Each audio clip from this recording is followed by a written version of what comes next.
De la Escuela Nacional de Estudios Superiores de la UNAM, Campus Morelia, pues les damos la más cordial bienvenida a este primer conversatorio público de investigación o los espacios formales como los congresos y ponerlo a discusión y a presentación de diferentes sectores de la sociedad que estén interesados en estas problemáticas sociales. En este caso, el tema que nos reúne es el tema de la violencia obstétrica, que como ustedes ya saben es un tema de mucha relevancia, no solamente a nivel estatal, sino nacional e internacional. Y bueno, es una problemática que está vinculada con muchas dimensiones de la sociedad. Una de ellas tiene que ver con la cuestión de los derechos reproductivos de las mujeres, con los derechos a una vida libre de violencia, con la transformación de una práctica hegemónica y patriarcal como es la médica, con el empoderamiento de las mujeres sobre el cuerpo femenino y muchas otras cosas que van a ir saliendo seguramente en este diálogo. Y bueno, la violencia obstétrica pues es un concepto que ahora nos ha servido para nombrar muchas de estas prácticas y experiencias que mujeres han generado a la hora de tener atención gineco-obstétrica. Y normalmente estas experiencias de abuso se materializan mucho en el momento del parto, aunque no se limitan a ellas, ¿no? Pero bueno, en este caso así lo vamos a plantear. Y bueno, para eso la dinámica va a ser la siguiente. En un primer momento, nuestro invitado especial, el doctor Roberto Castro, va a presentarnos el tema, nos va a plantear algunos de los elementos centrales para discutirlo y dialogarlo. Su presentación va a durar entre 20 y 30 minutos y después vamos a abrir un espacio de diálogo ya con cada uno de ustedes. Les pedimos de la manera más atenta que este diálogo pues se dé en el marco del respeto, de la tolerancia, que sea un diálogo amistoso, incluyente, que partamos del aprendizaje mutuo y sobre todo para que sea incluyente y pueda abarcar la multiplicidad de voces, que sea muy conciso las participaciones o las intervenciones para que la mayoría de ustedes que seguramente están muy interesados en hablar puedan hacerlo. Y a las 8:40 aproximadamente vamos a concluir con este. Él es sociólogo por la Universidad Nacional Autónoma de México, es maestro en estudios de la población en Inglaterra, doctor en sociología médica por la Universidad de Toronto y actualmente es investigador titular C del Centro Regional de Investigación Multidisciplinaria que está en Cuernavaca. Es miembro del Sistema Nacional de Investigadores nivel 3 y es miembro de la Academia Mexicana de Ciencias. Ha realizado investigaciones sobre las determinantes sociales de la experiencia subjetiva de la salud, sobre la violencia contra las mujeres, sobre la violencia en el noviazgo, la violencia contra la infancia en México y sobre la génesis social de la violación de derechos reproductivos de las mujeres en los servicios de salud. Recientemente coordinó junto con Irene Cacique el libro Expresiones y contextos de la violencia contra las mujeres en México, que justo ayer presentamos también en este mismo lugar, y publicó el libro Teoría Social y Salud. Está en prensa su libro Sociología de la Práctica Médica Autoritaria, Violencia Obstétrica, Anticoncepción Inducida y Derechos Reproductivos, que saldrá publicado a finales del 2015. Y bueno, él es Roberto. Roberto, te presento a todos los asistentes. Estos son los rostros que en Morelia están interesados por el tema de la violencia obstétrica. Son mujeres, madres, padres de familia, médicos, ginecólogos, pertenecientes al sector salud, parteras, educadoras perinatales, dulas, que pues vienen con mucho interés a dialogar contigo. Te agradecemos mucho tu presencia y bueno, enmarcados en esta lluvia preciosa en esta casona, pues comenzamos el diálogo. Roberto, bienvenido. Muchísimas gracias. Muy buenas tardes. Me da muchísimo gusto estar aquí y poder compartir con ustedes este tema, esta reflexión y escuchar lo que ustedes tengan que opinar o debatir o diferir o criticar, lo que sea, en relación a este tema delicado que es el así llamado violencia obstétrica. Quisiera comenzar diciendo que no sé si hay profesionales de la salud aquí, médicos, médicas, enfermeras, que trabajen directamente en la atención. Tal vez haya dulas también, no sé, pero en particular si hay médicos y médicas, quiero decir que este tipo de investigaciones las hacemos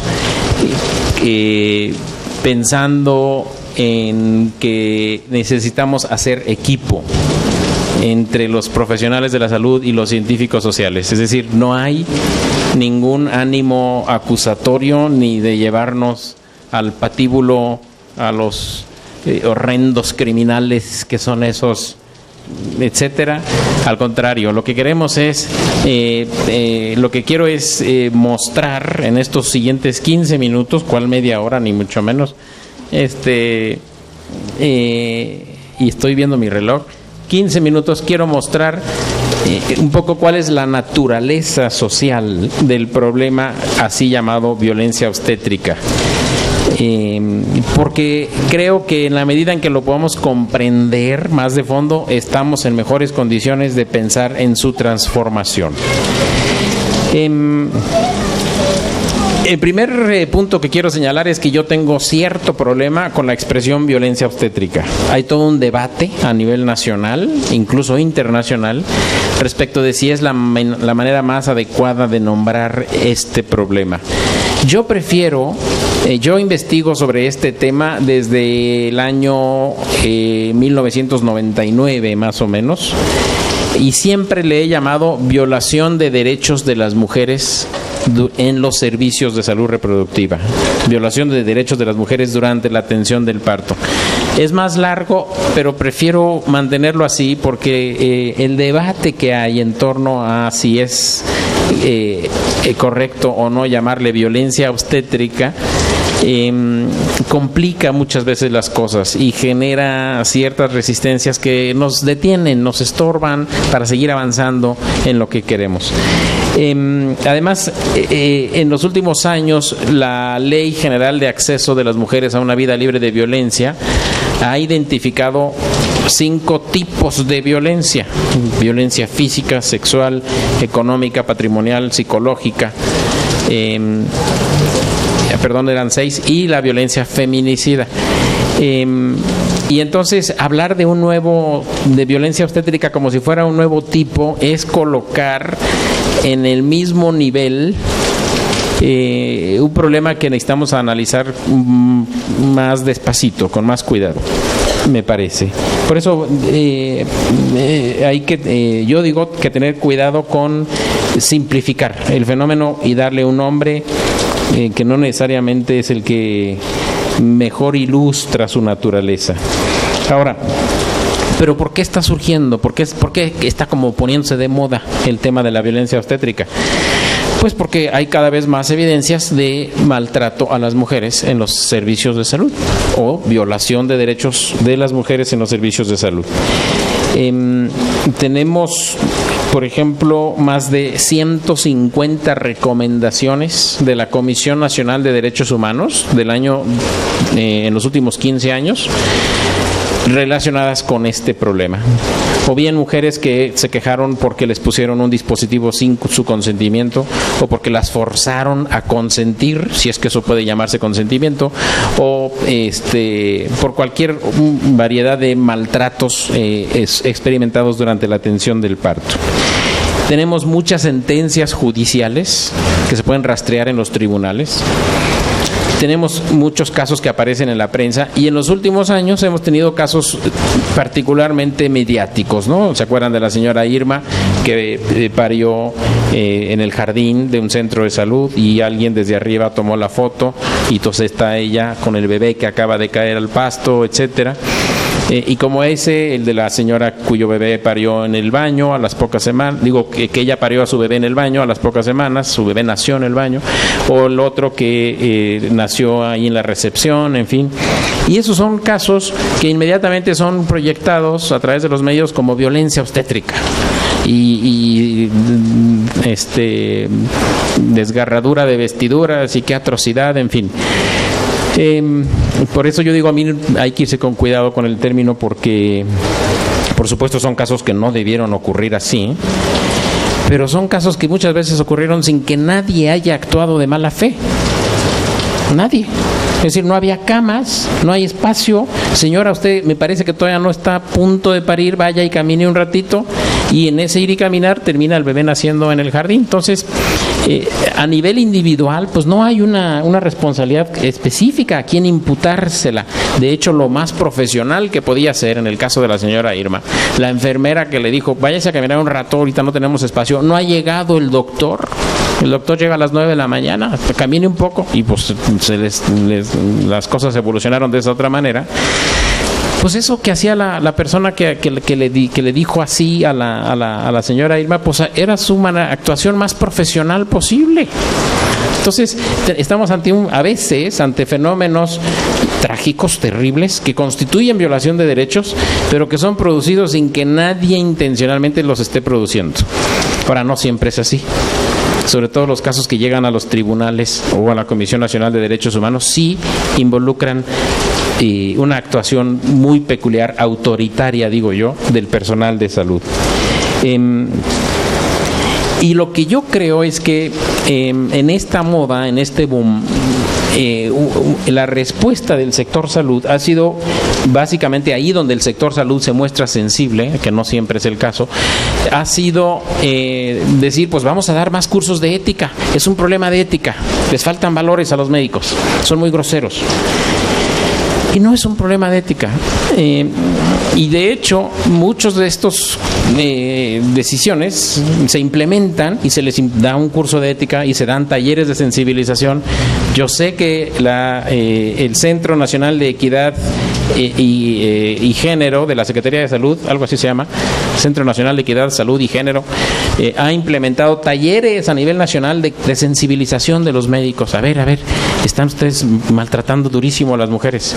Los médicos toman el taller, dicen, sí, ya entendí, perfecto, y una semana después están actuando igualito.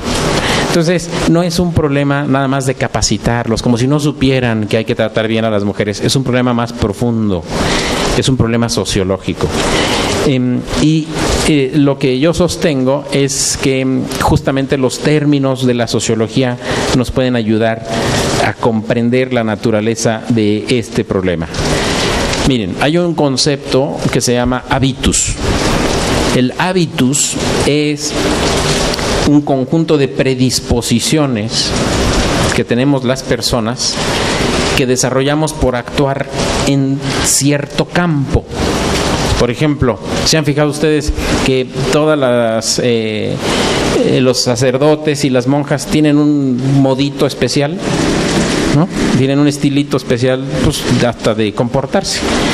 Tanto que luego quien deja de ser monja, pues se le nota. Oye, fulanita no fue monja, sí, pues se le nota. O es monja, no fue, pues sigue pareciendo, porque queda una cierta conjunto de predisposiciones, incluso corporales, pero no nada más, que se notan. A eso le llamamos hábitus. Esas predisposiciones son también predisposiciones para actuar de cierta manera. Y esto es lo fundamental, predisposición para actuar de cierta manera. Por ejemplo, en el fútbol, perdónenme, pero yo soy futbolero y entonces esos son los ejemplos que más me gustan.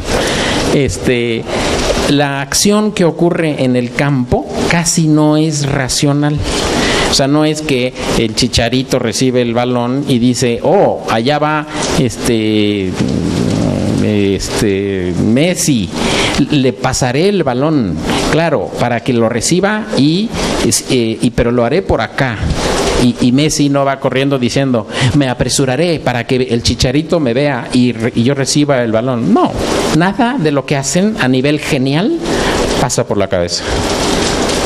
Todo es predisposición, hay un hábitus, el cuerpo entero está entrenado para funcionar automáticamente de la manera más eficiente, tal como lo exige el campo donde funciona esa gente, el campo de fútbol en ese caso.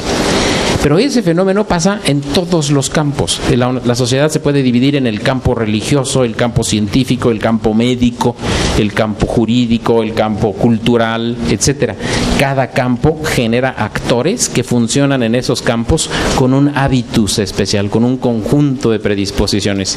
Y lo que nosotros sostenemos es que el hábitus médico, que el campo médico genera un hábitus en los médicos que produce autoritario. Entonces no es que se lo propongan ellos, yo voy a ser malo y perverso cuando atienda a mujeres y me voy a burlar de ellas y las voy a amenazar. No, les sale exactamente igual, de manera preconsciente, como les sale a los jugadores desplazarse por el campo. Eso no los exime de ni un centésimo de la responsabilidad que tienen por sus actos, por supuesto. Pero comprender de qué naturaleza es esa conducta nos pone en mejores condiciones de intervenir de manera más eficaz para cambiar eso. ¿En dónde se gesta el hábitus médico? Empieza en la universidad, en la facultad, en la escuela de medicina. La profesión médica tiene una característica muy parecida es decir, en el campo médico pasa algo muy parecido a lo que ocurre en el campo militar y en el campo religioso. Son las tres profesiones más jerarquizadas, más brutalmente jerarquizadas. Entonces, en el campo militar va desde el general de 5 estrellas, creo que es el máximo nivel, y un chorro de niveles intermedios hasta el soldado raso. En la profesión médica también está desde el estudiante, el pasante, el estudiante, el interno, el pasante, el R1, o sea, el que está haciendo la especialidad y que va en primer año, y el R2 y el R3 y el especialista y el jefe de piso y el director de hospital y hasta llegar a, no sé, el secretario de salud tal vez. Bueno, la profesión médica no ha reflexionado suficientemente sobre qué papel juega esa jerarquía en el tipo de sujetos que produce.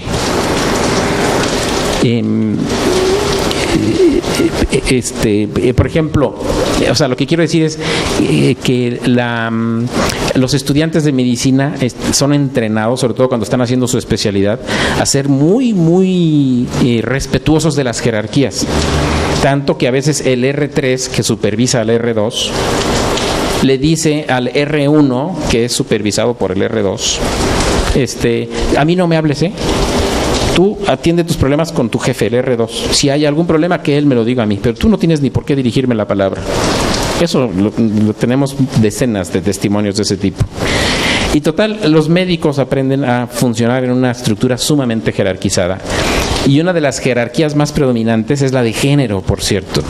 Tenemos muchos testimonios de estudiantes de medicina o de médicos que dicen, cuando yo estudiaba medicina, el médico venía y decía, o X profesor, venía, no todos, venía y decía, las mujeres atrás, o si van a estar aquí al frente, por favor, solamente si enseñan pierna, si no, párense para atrás. O entraba un médico, el profesor de mal modo, diciendo, ¿qué hacen aquí las mujeres? Deberían estar vendiendo verdura en el mercado. Aquí la medicina es para los hombres. Desde agresiones así de brutales hasta mucho más sutiles, como que están en los especialistas, van a operar, a hacer una cirugía o una cesárea, y está una estudiante, una pasante de medicina guapa, la pasan, ven, pásale, para que te vayas formando, para que vayas viendo un poco. Pues sí, pero a la no tan guapa no tiene esa oportunidad. Y por supuesto todo eso se percibe. Y ya que uno entrevista en concreto a los médicos, dicen, no, pues sí, la pasamos pues para no aburrirnos tanto, mano. O sea hay un conjunto de género, de determinaciones de género jugando ahí, estructurando la práctica en concreto. Entonces, la profesión médica no ha reflexionado suficientemente sobre qué papel juega esas jerarquías en la formación del profesional de salud y en el trato que ese profesional así formado dispensa a las mujeres en la atención del parto, por ejemplo. Entonces, fíjense, decíamos, el hábitus es una conducta refleja, medio instintiva, preconsciente es la palabra, que se empieza a desarrollar. Pero el hábitus solamente se activa cuando entra en contacto con el campo que la produjo. Por eso Messi, cuando va a comprar pan, no va por la calle ahí como si estuviera jugando fútbol y agarra una piedrita y se burla la viejita que venía y esa. Y no, camina normal. Entonces no tiene un hábitus de futbolista. Claro que lo tiene, pero el hábitus se activa cuando entra a la cancha. Véanlo cómo se forman los jugadores para salir a la cancha y algo se transforma en ellos. Y durante los siguientes 90 minutos lo único que importa es el balón detrás del cual van a correr. Y así, el médico en la vida cotidiana es una persona, suelen ser personas bien decentes, ¿eh? Yo sostengo eso ante mis estudiantes. La mayoría de las personas, de los médicos, son buenas gentes, son buenos padres y madres de familia, pagan sus impuestos, no se roban el pan, van y lo pagan, no son unos desgraciados carentes de valores de ninguna manera. Y sin embargo, en el quirófano, en la sala de expulsión, en el área de tococirugía, pueden llegar a hacer cosas atroces. ¿Por qué? Porque están dentro del campo médico que activa ese hábitus particular. Entonces termino poniendo 2 ejemplos o 3 de cosas que hemos observado. Nosotros hemos hecho durante muchos años ya, hemos seguido investigando este tema, lo hemos investigado desde muchas maneras. Una de esas fue entrar a los hospitales públicos en Morelos, a varios hospitales públicos, a observar la atención de los partos en esas áreas. Para ello capacité a 3 antropólogas, 3 estudiantes de antropología, para que no fueran especialistas en medicina y los médicos y las enfermeras no se sintieran evaluadas o evaluados. Y las antropólogas lo que tenían era que tomar nota de todo lo que pasaba. Y luego nosotros analizamos esas observaciones. Y bueno, detectamos muchas cosas, tipo que una mujer está gritando y el médico le dice, o la médica, porque en esto no hay mucha diferencia, no es un problema de sexo, de ser hombre para ser así, es un problema de género.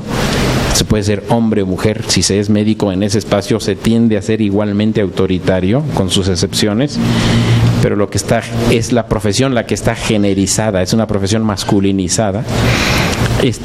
Una cosa muy común es decir que la mujer está ahí gritando y que le digan, aguántate, antes también abriste las piernas, ¿no? Pues ahora tú así lo quisiste. O sea, una cosa súper común es la alusión a la sexualidad de la mujer, como si hubiera alguna falta en haber hecho libre uso, si es que ese fue el caso, de tal sexualidad. Y como si los médicos fueran los garantes de tal falta, porque incluso suponiendo, sin conceder, nomás para ir más lejos, que sí hubo alguna falta en el ejercicio de esa sexualidad, ¿quién carajos les dijo a los médicos que ellos son los garantes de esa falta? ¿Quién les dijo si se incurre en una falta en ese campo, nadie? Entonces, ¿por qué se ponen en ese plan? Por ejemplo, un ejemplo, estábamos observando en una ocasión, el médico quería hacer un tacto, que ustedes saben es sumamente doloroso, porque además tiene que hacer en plena contracción, y entonces la mujer se defendía, se resistía y se recorría. Entonces el médico, ayudado ahí por las enfermeras, en fin, empieza a decirle a la señora, Angélica, estate quieta, no estamos aquí para jugar, tienes que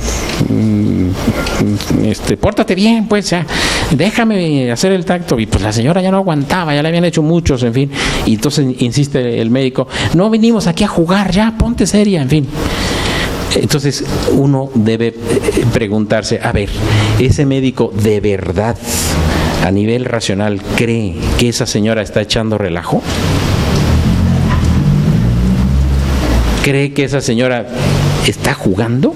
No, obviamente no lo piensa eso. Entonces, ¿por qué lo dice? Es el hábitus. Es un hábitus autoritario que propende automáticamente en ese campo, con todas esas determinaciones que traen de género, de autoritarismo previo, etcétera, a decir una cosa de esas, a infantilizar a la señora, porque ese es el trato que le dispensa uno a un niño o una niña, ¿no? Hey, no estoy jugando, ahorita estoy hablando en serio, pero es a un niño. U otro médico que también le decía a la señora, hey señora, ya, tiene que cooperar, o usted pensó que, ¿a poco usted pensó? No, dice, tiene que cooperar, si tener un hijo no es nada más venir a acostarse y tener el bebé y ya, hay que cooperar aquí con nosotros. Alto, pregunta, el médico de verdad cree, mediante un acto de razón, que la señora pensó, yo voy a ir a tener un bebé, al cabo nomás es cosa de irse a acostar y ya? No. ¿Y por qué lo dice? Es el hábitus, es un impulso idéntico al del futbolista que corre sin pensar. Pero es un impulso socialmente creado. Tiene una génesis social que podemos identificar y desmontar, transformar.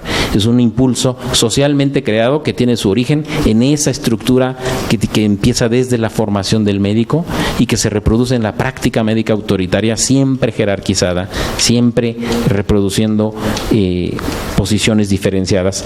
Y en esa jerarquía, donde las mujeres ocupan, por supuesto, el último lugar. ¿A quién sorprende entonces? Si a los médicos, y con esto termino, la profesión médica tiene una característica fundamental: enseña a sus estudiantes a través del castigo, cosa que no ocurre en las demás profesiones, ni en los demás oficios. Es decir, ni un carpintero que le está enseñando a un aprendiz, ni un químico que le está enseñando, una química que le está enseñando a un aprendiz a hacer una sustancia, regaña de entrada al aprendiz. Le dice, hazlo así, cuidado, no vayas a mezclar esto porque puede explotar. Y todavía, oye, no te dije que no así, y ya si lo hace y le explota, bueno, te dije que no, entonces a lo mejor procede el castigo. Pero en el caso de los médicos, el conocimiento suele transmitirse con un castigo, aunque los médicos no supieran. Entonces, a ver, señor, estudiante, mañana te traes 3 artículos sobre la importancia de la asepsia en el quirófano. ¿Pero por qué, doctor? Que acabas de contaminar el material, mano. ¿No te diste cuenta? Lo agarraste. Pero se acaba de enterar a través de un castigo que le acaban de imponer. Ese es un rasgo central de la profesión médica, que la profesión no ha reflexionado y que tiene un efecto concreto, performativo, decimos. Tiene un efecto que produce un actor y un conjunto de conductas específicas que redundan en la violación de derechos de las mujeres. Bueno, por supuesto, yo podría hablar aquí 45 minutos más, pero dije que ni siquiera media hora. Así que aquí le paro y podemos con esto empezar a intercambiar comentarios si ustedes quieren o preguntas. Muchas gracias, Roberto. Pues adelante, por aquí viene el micrófono. Ahí va. Gracias.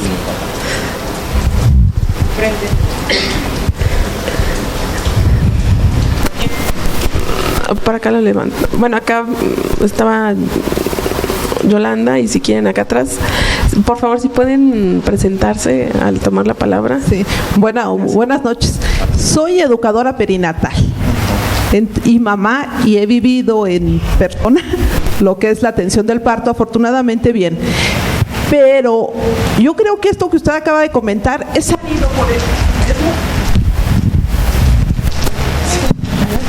Es sabido.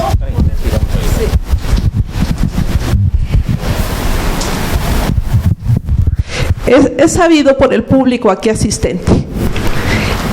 La situación es cómo cambiar ese hábitus.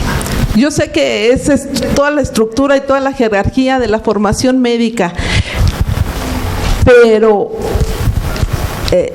según sus estudios, según su punto de vista sociológico, ¿cómo cambiar ese hábitus? Ese es nuestro meollo de todos los días. Gracias. Sí, muchísimas gracias. Claro, esa es una excelente pregunta. Y yo la respondería de varias maneras. Uno, necesitamos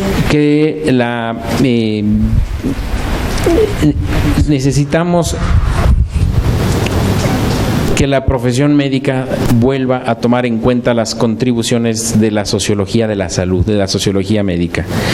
Y la relación entre la medicina y la sociología es una larga historia de divorcios y reencuentros, y divorcios y reencuentros, y las épocas de mayor avance en términos incluso de salud pública y de eficacia en las políticas de salud pública han ocurrido cuando hay una buena relación con el pensamiento de las ciencias sociales. Pero a veces, por diversas razones explicables sociológicamente, hay un divorcio y no pelan mucho. Pero eso por un lado. Pero por otro lado, necesitamos justamente conocer la naturaleza profunda de los problemas que queremos cambiar. por ejemplo, estas contribuciones. En la medida en que conozcamos la naturaleza más a fondo de estos problemas, podemos pensar en intervenciones más específicas que las puedan cambiar. Tercero, necesitamos no pensar que el sociólogo es el responsable del cambio. El cambio es producto de un trabajo colectivo. Necesitamos, y eso porque esa pregunta me la han hecho 7 trillones de veces en la Secretaría de Salud, y yo, entonces, ahí está, ok, Roberto, a ver, dinos cómo cambiamos. Y yo les digo, no, a ver, ¿dónde está la mesa donde nos vamos a sentar? El especialista en ciencias sociales, la especialista en medicina, la especialista en políticas públicas, la especialista en programas de intervención, en derechos de las mujeres, etcétera, y de manera colectiva vamos a dar con la solución más eficaz. Pero es un trabajo político fundamentalmente. Por eso empecé tan políticamente diciéndoles, si hay médicos y médicas aquí, no corran, no los vamos a acusar, porque necesitamos crear puentes, eso sí. Y desde luego, cero tolerancia al autoritarismo médico. Cero tolerancia, eso no se puede permitir, ni vamos a esperar a que, pues ya que cambie un poco el hábitus autoritario, tendremos mejores servicios. No, eso sí no. O sea, el cambio se da por la vía de lo importante, que es comprender el problema a nivel profundo, y por la vía de lo urgente, que es intervenir ahorita, en este momento, en lo que puedo. Violaron los derechos de tal señora, vamos a poner una queja y vamos a calcular si conviene o no juridizar el caso. No siempre creo que sea la mejor solución, pero en fin, no dejarlo pasar, eso sí también. Un poco por ahí pienso, pero a mí me encantaría también escuchar más intervenciones de por dónde piensan los aquí presentes que se puede dar un cambio. Doctora, a mí me llamó mucho la atención que usted mismo dijo que hay que desmontar ese hábitus, ¿no? Y esto que nos habla del campo, para mí es novedoso. ¿Cómo se dan las cosas? Porque es el campo y el hábitus y la actitud y todo eso, pero también considero que hay una historia personal. Yo no sé qué piensa un joven que decide dedicarse a cuestiones que tienen que ver con mujeres. Si realmente cuando tiene esa edad de decidir qué va a hacer en su vida, está pensando, yo quiero apoyar a las mujeres, porque yo las observo a mi alrededor y las amo y quiero apoyarlas, ¿no? O está pensando, ay, es que voy a estar viendo cuerpos, etcétera, ¿no? Pero creo que también tiene que ver con historias personales, y creo que ahí entraría a lo mejor esta cuestión de que vayan al psicoanálisis o con el psicólogo o algo, para darse cuenta por qué, además de que es el hábitus, por qué están actuando de la manera en que lo están haciendo, porque si no lo vemos, pues seguimos inconscientemente repitiendo. Habló Ligia Mazariegos. Adelante, Elena. Bueno, yo soy Elena Leiva, soy educadora perinatal y dula, y yo considero que deberíamos ya dejar de hablar de parto humanizado. A mí me lo dijo una alumna hace 8 días en un curso de posparto. Hablábamos, habían sufrido mucha violencia obstétrica estas mamás, todas habían tenido cesáreas innecesarias. Y ella me decía, oye, ¿por qué se habla de parto humanizado si es lo que se debería de hacer? ¿Por qué no se habla de violencia obstétrica? Y yo creo que mientras sigamos hablando del parto humanizado y quienes trabajamos a favor de esto, vemos que hay mucha burla de los médicos. De hecho, el otro día en una página de Facebook un médico decía, estoy en mi histerectomía humanizada. Y los médicos como que se burlan porque no entienden por qué es esto del parto humanizado, si ellos les hablan bonito a los pacientes.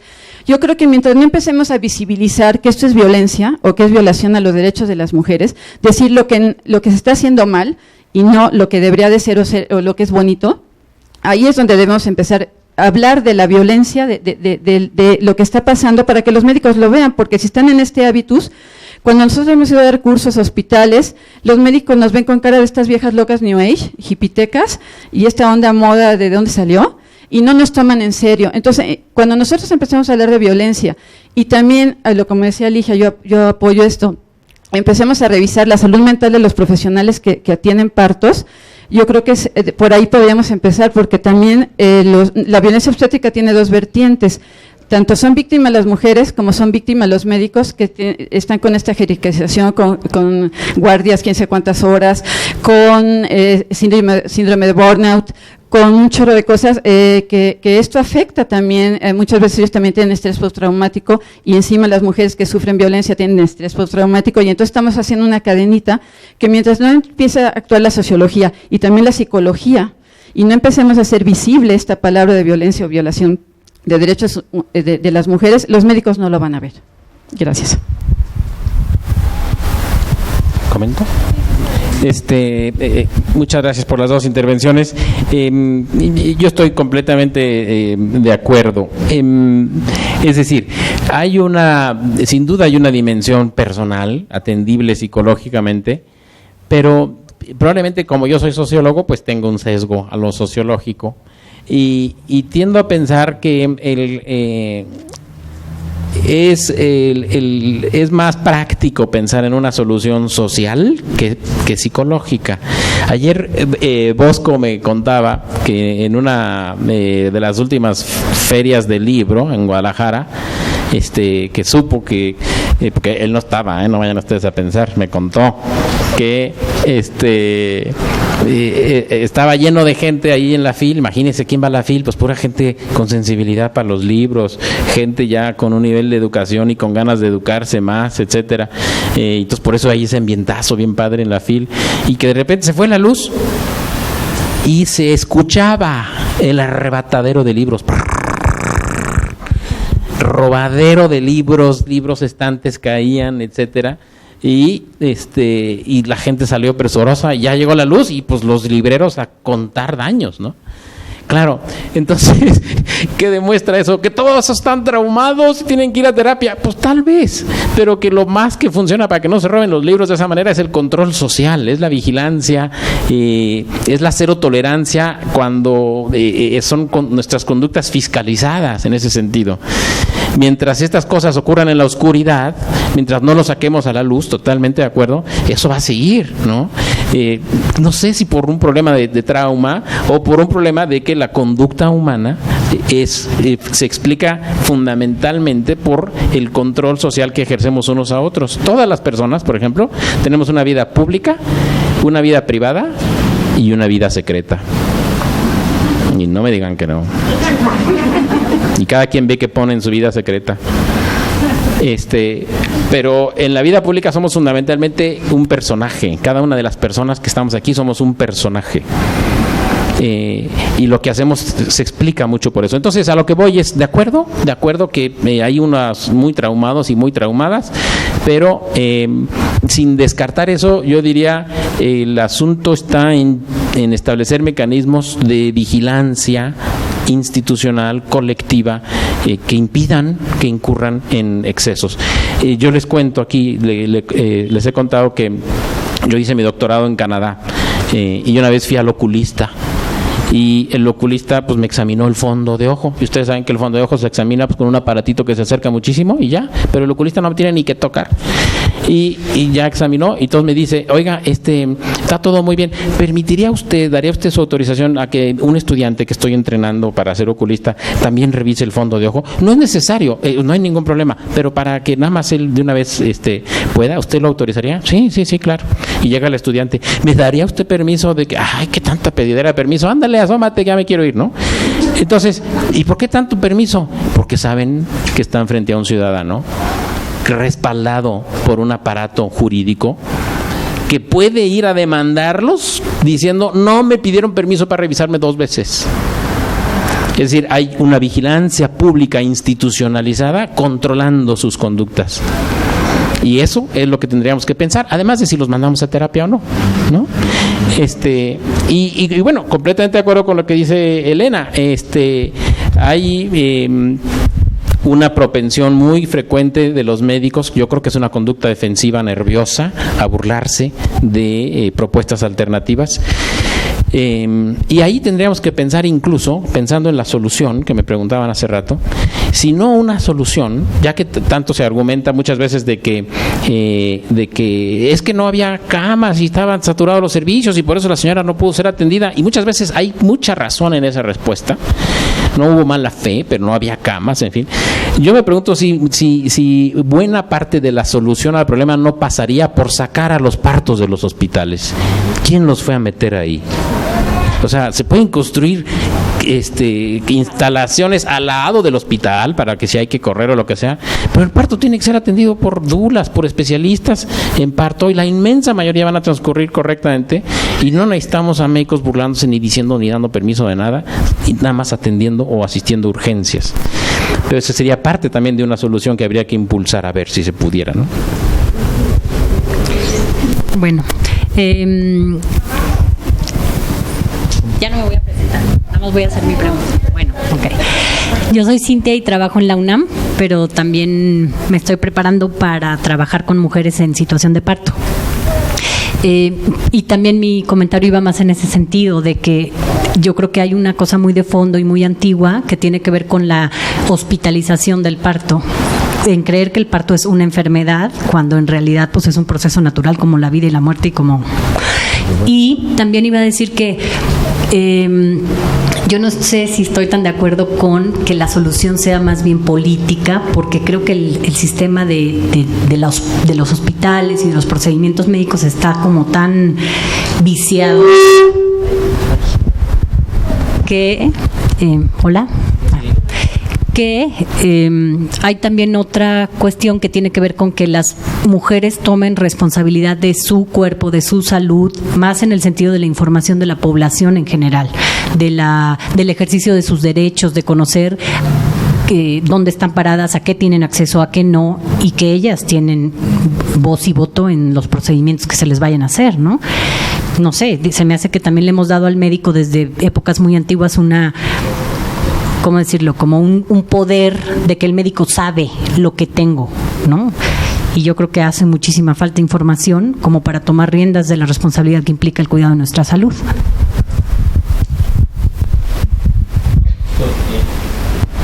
Totalmente de acuerdo. Incluso en la actualidad los médicos se quejan de un cambio que está operando, en el sentido de que ahora los pacientes llegan y el médico le dice, pues usted tiene amigdalitis. Oiga, pero yo vi en internet que no puede ser porque no tengo... Y ya vienen muy informados, dicen, por lo menos cierto grupo de pacientes de ciertos estratos sociales, ¿no? Y eso está empezando a ocurrir, y ciertamente esa línea hay que impulsarla más. El monopolio del conocimiento sobre nuestros cuerpos no tiene por qué estar nada más en manos de los médicos. Sí queremos que los médicos sean muy competentes, muy especialistas, muy buenos en lo que hacen, pero no tienen, eso está muy lejos de proponer que se conviertan en dueños absolutos y uno en un paciente. Justamente mi comentario de hace rato iba en el sentido de que en la medida en que los médicos sepan que tienen enfrente a un ciudadano o una ciudadana, en esa medida también van a regular muchísimo su conducta. Una ciudadana informada, no solamente respecto de su cuerpo, sino respecto de las alternativas que tiene, que funcionan si hay un abuso de cualquier naturaleza. Y entonces yo decía política, pero con P minúscula, en el sentido de que es una materia en disputa. Los médicos tienden a ver como normal y natural la medicalización del parto. Les cuesta muchísimo trabajo entender que eso no tiene por qué estar así de medicalizado. Y lo ven y les cuesta trabajo ellos actuando de buena fe. Es decir, el parto, como muchos otros objetos, es un objeto de lucha. Está en disputa, quién lo debe atender, de qué manera, cómo, etcétera. Y a eso me refiero con política, es un tema politizado, político, porque la política es lucha regulada de alguna manera, ¿no? Pero podríamos retirar el término y caracterizar de otra manera la cuestión. Hola, buenas tardes. Ay, perdón, ajá. Mi nombre es Ondine Rosenthal. ¿Es cómo, perdón? Ondine Rosenthal. Vengo en representación de Mujeres Aliadas. Es una organización civil sin fines de lucro que trabaja para promover los derechos de la mujer e introducir el modelo de la partería profesional aquí en México. Entonces, venimos trabajando este tema desde hace ya, desde el 2006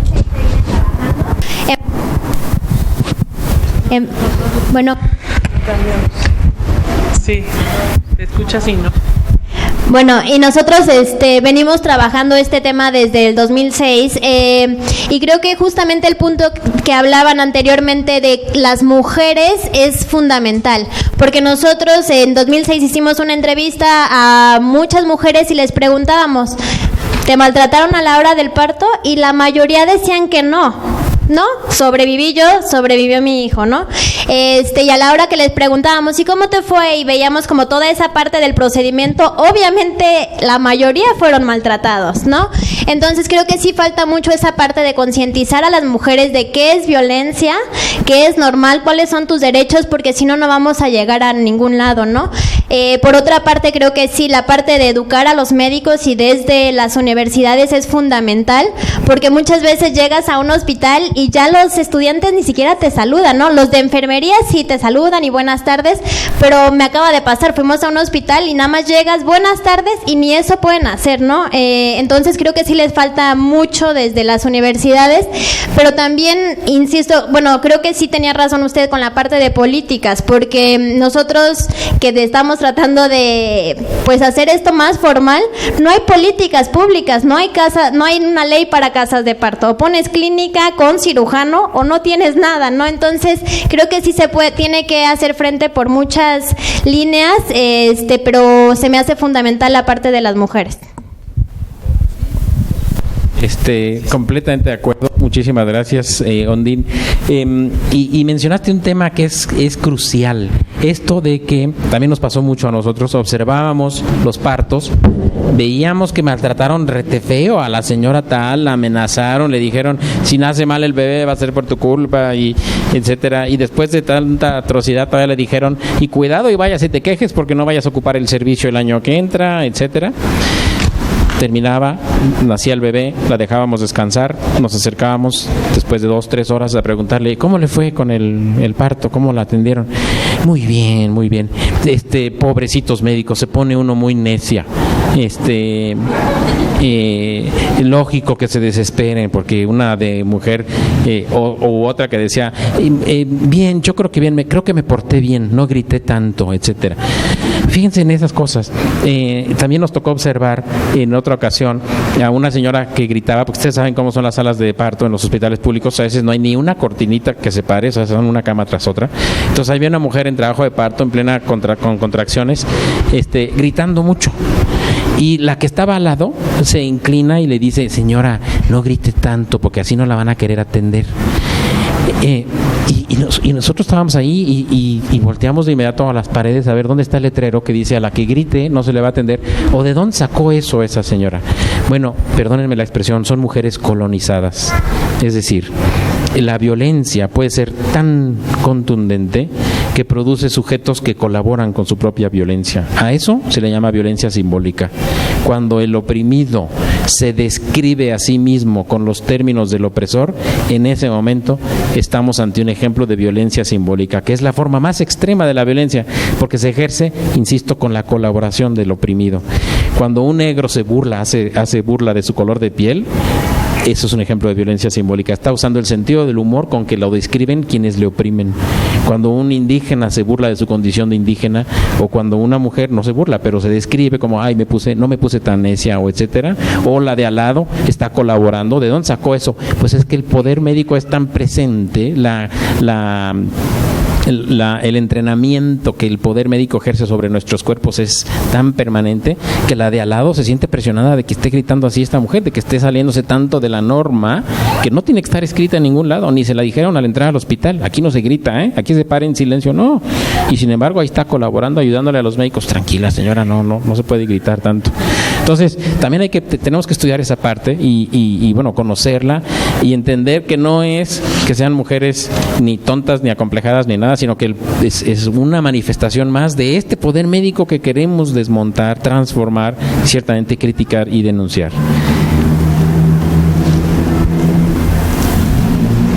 Buenas noches, soy Juan Carlos Vargas y yo soy ginecobstetra.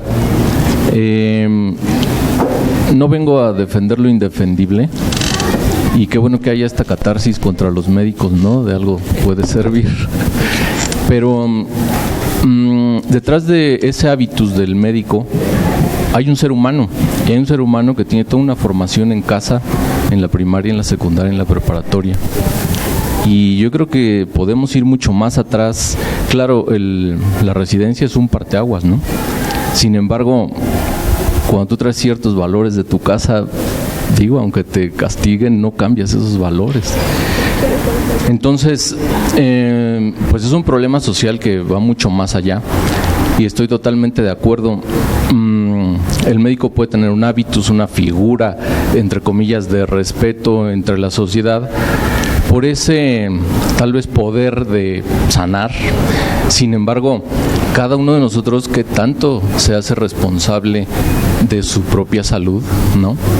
Y qué tanto le estamos dando el poder al médico de que el poder y la dependencia, ven y sáname porque yo no hago nada y soy muy negligente con mi salud, ¿no?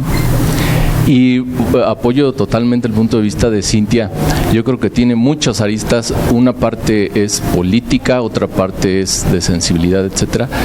Pero para mí la parte fundamental es educación e insisto, desde casa. Muchísimas gracias, Juan Carlos. Fíjate que ese comentario que acabas de hacer, surge constantemente cuando estoy entre auditorios médicos. Y mira, el año pasado y este año he recorrido muchos estados de la República, invitado por los servicios de salud, asociaciones de ginecobstetras, la Academia Nacional de Medicina misma me invitó alguna vez a dar una ponencia al respecto. Y en general la respuesta es así, positiva como la tuya, porque se entiende que no estamos aquí para linchar a médicos ni mucho menos, sino para comprender el problema de fondo y ver juntos cómo lo arreglamos. Pero casi siempre me dicen esto, de que el problema es de formación, de valores desde la casa, y mi respuesta es, puede ser, pero no, eso no lo podemos intervenir, eso no lo podemos cambiar. Y entonces nosotros tenemos que pensar en cosas en las que sí podamos hacer intervenciones. No, porque no podemos esperar a que, pues vamos a ver si las nuevas generaciones tienen mejores papás y mamás que los eduquen mejor para ver si con más valores la cosa cambia, por un lado. Pero por otro lado, fíjate que nosotros hemos entrevistado nosotros hemos hecho investigación con médicos a lo largo de todas las etapas de su formación, para ir viendo cómo se van transformando, cómo se va produciendo ese nuevo actor social que se llama profesionista en salud o en medicina.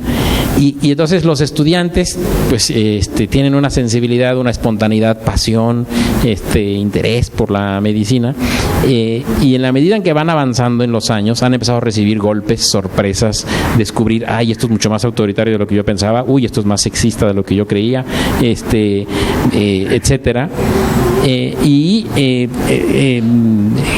Por ejemplo, yo he hecho grupos focales con médicos y les he preguntado, ¿ustedes los maltrataron, les regañaban, los mandaban por las tortas, vivieron humillaciones? Y muchas veces tarda el tema en salir, pero al rato está cada quien contándome sus historias, y te apuesto que tú tienes algunas, de cómo fueron educados en un ambiente muy violento. Termina el grupo, entonces yo reconceptualizo, en fin, muchas veces me pasa que veo unos a los otros diciendo, yo nunca había hablado de esto, ¿tú sí? No, pues son cosas que uno vive, pero pues uno entiende que es parte de la profesión, nunca se había hablado de eso. Y entonces acaban de hacer catarsis, acaban de tomar conciencia de que nunca habían hablado de eso, y cuando les digo, ¿y cómo ven eso ahora en retrospectiva, ahora que ya son profesionales, ya llevan 10 años ustedes como ginecobstetras, cómo ven eso que me acaban de contar que les pasó? Y empiezan a hablar como representantes de la profesión y a decirme, bueno, eso también te forma, esto te forma el carácter. No, pues yo le agradezco mucho al maestro que me pisoteaba porque me enseñó lo que es la dignidad, etcétera. Es decir, acaban de estar al borde de la plena lucidez y justo un instante después, otra vez, han vuelto a perder la oportunidad y hablan como representantes de la profesión. Eso, de que por qué se les trata así a los estudiantes, lo dice cualquier vocero oficial de la profesión médica. Eso es para formarlos, para inculcarles la responsabilidad, para que el que aguante es para ser médico, el que no, que se vaya a otra cosa, etcétera. Entonces, no es un problema nada más de valores. Todo esto que estoy describiendo son prácticas sociales. Y muchos médicos me decían, muchos R3 me dijeron, cuando hice investigación con ellos, yo cuando era R1 decía, no, yo no voy a maltratar a los estudiantes como me están maltratando a mí. Y ahora pues sí los regaño y los maltrato y ni sé por qué. Literalmente uno me dijo así. O otro, es que si no lo regaño yo, R2, ya me dijo el R3 que regaña al R1. Yo sé que el R1 no tuvo la culpa, pero me dijeron que lo regañe. Y si no lo regaño yo, me van a regañar a mí. Entonces pues lo regaño. Es decir, hay una maquinaria social eficaz en la producción de anticiudadanía de parte de las mujeres y en la reproducción de un médico autoritario. más allá de los valores personales. Y ese es el punto que queremos nosotros enfatizar. Entonces, no difiero con lo que dices, ni lo niego ni nada, nada más digo, además de eso, hay otra parte social que no podemos escapar. Y ciertamente no podemos sucumbir en la ilusión de reducir todo a una cuestión de valores, porque la dimensión social es fundamental. Está como muy... Ay, perdón. Hola, mi nombre es Chantal, aquí arriba. Soy también de la UNAM, de la licenciatura de Arte y Diseño. Bueno, yo sí creo que aquí en México, bueno, y en muchos países hay un problema en el que nos educan a las mujeres con miedo. Y ese miedo hace que nosotras no nos sintamos capaces de, pues, hacer el trabajo de parto o de muchas otras cosas en la vida. Y creo que una vez que una mujer está embarazada y que empieza a ir con el doctor, creo que sí hay una forma de que la hacen sentir segura y que dice, ok, él tiene el control, o sea, yo ya no tengo que hacer nada, es como delegar una responsabilidad o delegar algo de lo cual ya no sentimos que tenemos control. Y esto siento que es un gran problema porque pues en realidad es algo natural con lo que todas nacemos, es una capacidad, ¿no? Y yo sí tengo muchas amigas, familiares y conocidas que cuando les pregunto de su experiencia en el parto, pues me dicen, ay, pues me hicieron una cesárea y salvaron a mi niño. Y les preguntas, bueno, ¿y cuál fue la complicación? Ni siquiera te saben decir el porqué de la cesárea y están como súper agradecidas con el doctor porque es el responsable de haberle salvado la vida y haberle salvado la vida al niño, ¿no? Entonces, yo sí creo que hay que empezar como por educación hacia las mujeres, que también nosotras tenemos que sentirnos capaces y responsables de poder, ¿no?, tener un parto natural, porque si la sociedad te está diciendo no puedes, va a haber complicaciones, es horrible, hay muchísimo dolor, te tienen que inyectar, hay mucha sangre, ¿no? Entonces ya las mujeres piden una cesárea, dicen, bueno, yo no quiero pasar por eso, ¿no? O sea, es como una cirugía, ¿no? O sea, no te enteras de nada y ya, te vas con tu bebé muy feliz. Pero bueno, tal vez no se han dado cuenta de las consecuencias que esto puede tener y creo que no mucha gente habla de ello, ¿no? Sí. Una pregunta, mi mamá cuando era jovencita, hizo su internado, estaba en las guardias. Por ejemplo, puedo decir que mi mamá presente, cuando va como dicen sus alumnos, cuando estés en un hospital, no vas a hablar por teléfono ni a mandar mensajes. Cuando haya una persona con un parto natural, dice, ¿me puedes checar todo ¿cómo le explico? El suero, el oxígeno y todo eso. Mi mamá sí decía, sí, había una señora, ¿no? Y decía, doctora, ¿cómo nace mi hijo, no?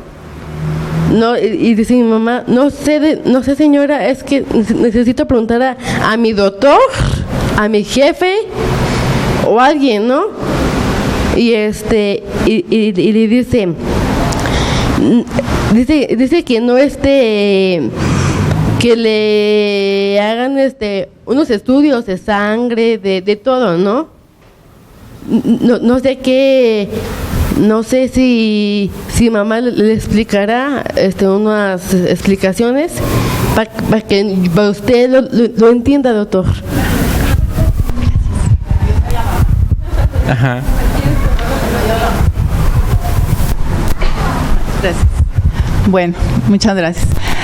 Bueno, yo lo que quiero comentar es que, bueno, Perdón. por obvias razones... ¿Cómo es tu nombre? Yo, Rocío Martínez. Muy bien. Bueno, yo lo que quiero comentar, que bueno, por obvias razones yo he andado en el ámbito de la discapacidad, ¿verdad? O sea, conozco a varias mamás que tienen hijos, por ejemplo, con parálisis cerebral o con epilepsia. Y creo que una de las aristas de este,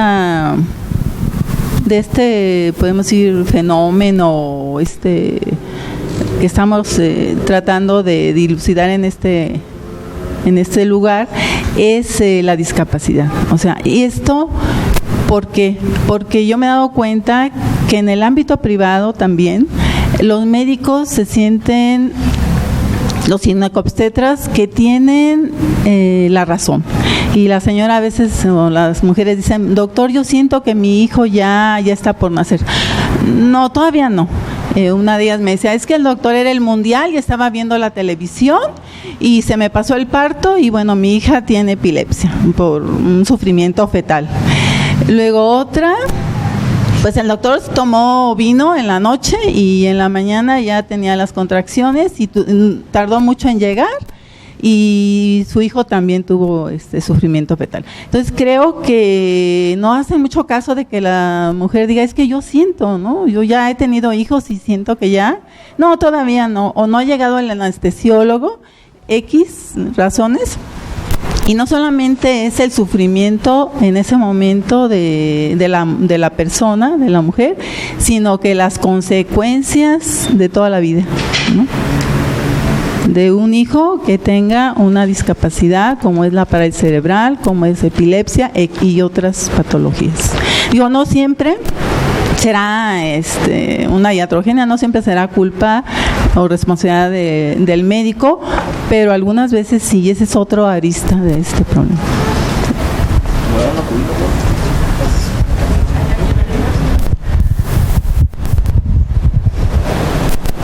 Creo que todavía no. Comento estas porque si no, luego se me olvida ir haciendo seguimiento a cada una.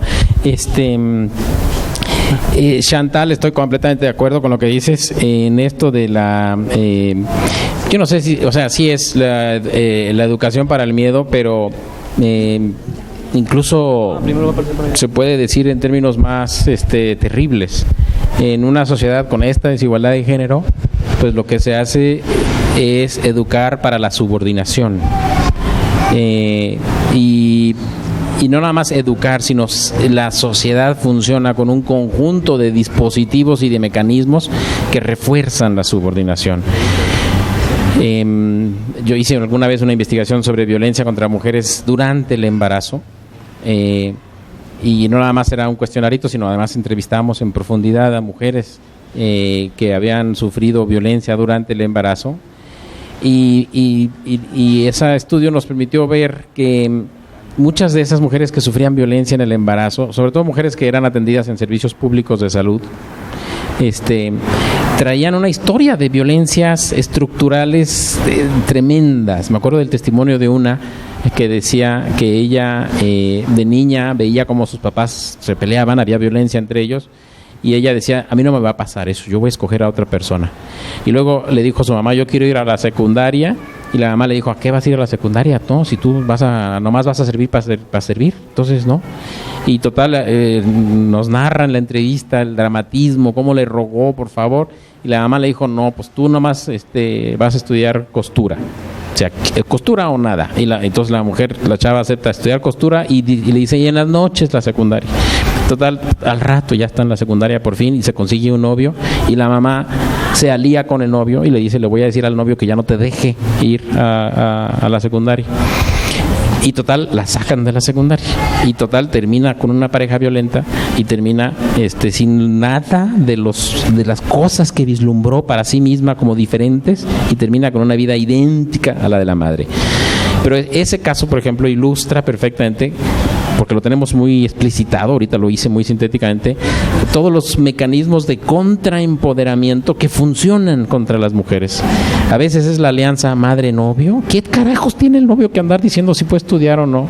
Dando permiso encima además, pero bueno, se ve como algo natural, ¿no? Si el novio no te da permiso, y como eso, un montón de intentos de superación de esta mujer en concreto y diversas instancias sociales reaccionando para poner en su lugar a la mujer.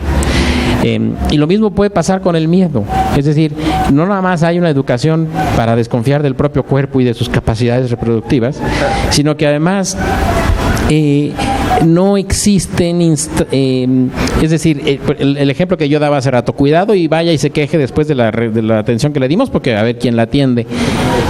O sea, también hay producción social del miedo en un contexto donde ya de por sí se ha educado en el miedo, en la subordinación. Y como en efecto no hay una instancia, o sea, en un país plenamente funcional, una mujer que escuche eso debería decir, ¿qué? Espéreme tantito. Y va y habla con la autoridad del hospital y se arma inmediatamente una averiguación y se procede que con sanciones y etcétera. Pero eso no puede ni siquiera verbalizarse una amenaza de ese tipo. Pero nada de eso existe. Y la ausencia de todo eso funciona como un mecanismo de reproducción del miedo institucionalmente producido. Entonces hay muchos espacios donde se reproduce socialmente esta educación para la subordinación.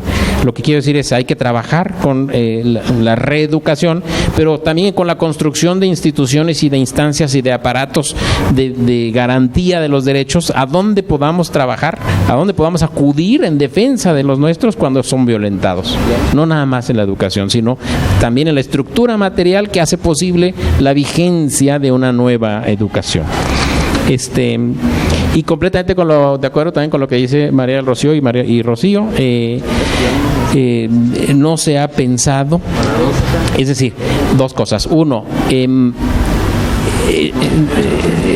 la investigación que la estamos haciendo por diversas razones la hemos concentrado en la violación de los derechos de las mujeres durante la atención del parto, pero muchas de las hallazgos en términos de la formación de este hábitus médico autoritario y de cómo funciona y cómo se reproduce, etcétera, se puede explicitar hacia otras especialidades médicas. Hay especialidades médicas incluso mucho más brutales.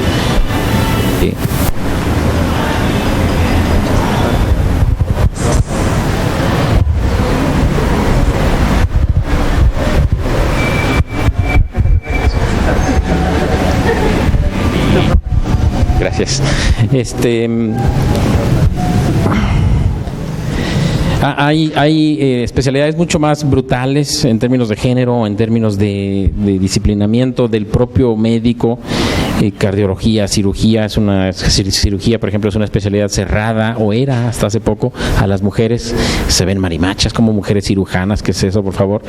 En fin, hay mucho de lo que estamos descubriendo con este estudio, en esta especialidad en particular, se puede extrapolar a otras, uno por un lado, y por otro, de acuerdo en que las consecuencias hay que rastrear. Eso es una línea importante.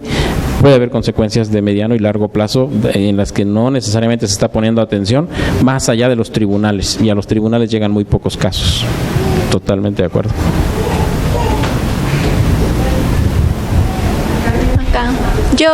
Acá arriba. Hola. Mi nombre es Rosa María. Pues yo creo que ya mi opinión a lo mejor ya no, después de todo lo que dijeron, pues va a sonar un poco repetitiva. Yo creo que la sociedad estamos en pañales, somos personas que no nos queremos hacer responsables de que lo que nos pasa a nuestro cuerpo, y entonces creo que sí hay que educar para decir, no solamente en la mujer, sino también la pareja de la mujer, al momento de que está viviendo violencia, también deja que suceda la violencia, y entonces hay que educar a ambas partes, a los médicos y a la pareja y a la mujer, para saber qué es lo adecuado para su cuerpo, y que estén conscientes de su cuerpo y de lo que les agrada y de lo que no les agrada. Y muchas gracias. No, pues nada repetitivo lo que dijiste, Rosa María. Al contrario, toda una aportación. Pero fíjate que de acuerdo en que la educación es fundamental, etcétera, pero no es lo único. Y por ejemplo, ¿por qué a veces la pareja pues no hace nada frente a la violencia obstétrica que está teniendo lugar ante sus ojos? Por muchas razones, pero entre otras también hay pactos patriarcales. Tenemos muchos testimonios de a la mujer le preguntamos, ¿y usted cómo decidió operarse? No, yo no decidí, el médico habló con mi marido y entre ellos se pusieron de acuerdo. Jesus Christ. O sea, son formas extremas, pero que están funcionando muchas veces. Pactos patriarcales no deliberadamente, no se juntaron la noche previa en el café, oye, nos vamos a fregar a tu mujer, ¿de acuerdo? Sí, no. Es algo, así funciona la sociedad jerarquizada, pero no por eso deja de haber responsabilidades individuales. Bueno, eso ahorita nada más. Sí, buenas noches. Mi nombre es Iván. Eder, tenía un cuestionamiento, no en cuestión a lo que usted maneja, doctor. ¿Cómo llega esta información a las comunidades también que están alejadas? Soy docente de primaria en una comunidad indígena y realmente he visto que no creo que ni llega la información. Sí mandan camiones de la Secretaría de Salud, pero no creo que realmente les expliquen lo que es la problemática, ni qué puedan actuar, ni que saben que tienen derechos, ¿no? Creo que también se están olvidando de esa parte, de las personas que estamos realmente alejados. Quisiera una respuesta, ¿no? Realmente. De acuerdo, Iván, gracias. No, pues no sé cómo llega, efectivamente, no sé si llega esa información. ¿Cuál información estamos diciendo? A ver, la información que tiene que ver con difundir los derechos de las mujeres y la capacidad y la potestad que tienen de exigir que sus derechos se respeten, pues no solamente no llegan a las comunidades, no llegan a muchas colonias de esta ciudad, no llega a muchas facultades dentro de la UNAM, por ejemplo, que es una de las casas de estudios donde se produce el conocimiento más avanzado en términos de perspectiva de género. Uno se va para atrás al descubrir cómo hay facultades dentro de esa propia universidad que viven en el siglo XIX en términos de perspectiva de género. Entonces, no es un problema exclusivo, es un problema mucho más complicado en el que tenemos que trabajar. ¿Cómo lo vamos a socializar el conocimiento? Bien, yo quisiera poner en esta mesa tan rica de ideas que quizás debiéramos empezar o tratar de empezar a ver esta situación como algo completo, no sesgado, porque me figuré ahorita cómo parten, ¿no?, el cuerpo humano. Yo soy especialista en el corazón, pero sabemos que el corazón es afectado por otros órganos y así siento que está pasando ahorita. Yo pues soy sociólogo y entonces yo puedo intervenir aquí, pero es importante también la formación que tenemos. Entonces creo que ver como un todo y ver cómo podemos empezar a reunirnos las diferentes personas que se especializan en cada cosa para llegar realmente a verlo así como es en su completud, ¿no? Y me acordé ahorita que, por ejemplo, en Suecia, hace 20 años o 25 años, empezaron a darle más tiempo a la mamá y al papá para que estuvieran cerca de sus hijos cuando nacen. Eso implicó que las mamás estaban como más tranquilas, ni siquiera se habla de una calidad amorosa, simplemente de más cuidado. Y eso dicen que tiene que ver con que ahora estén cerrando las cárceles, porque ya no hay tanto delincuente. Entonces sí hay cosas que se pueden hacer en lo inmediato, pero hay cosas que tienen que también tomarse en cuenta y empezar a hacerlas para poder ver estos resultados. Bueno, ahí planteaste un problema que enfrentan ferozmente aquí mis colegas de la ENES, porque están justamente tratando de dilucidar cómo se hace eso de lo interdisciplinario, precisamente. Pero de acuerdo, tendríamos que partir de nuestras diversas especialidades hacia un punto en común mucho más completo, mucho más holístico, si se quiere, para resolver este tipo de problemas. Yo nomás aprovechando, mientras te escuchaba por asociación libre, me acordé que esto que digo de que habría que sacar al parto del hospital y crear condiciones mucho más específicas, resolvería un montón de problemas. Mucha queja de los hospitales es que no tenemos espacio.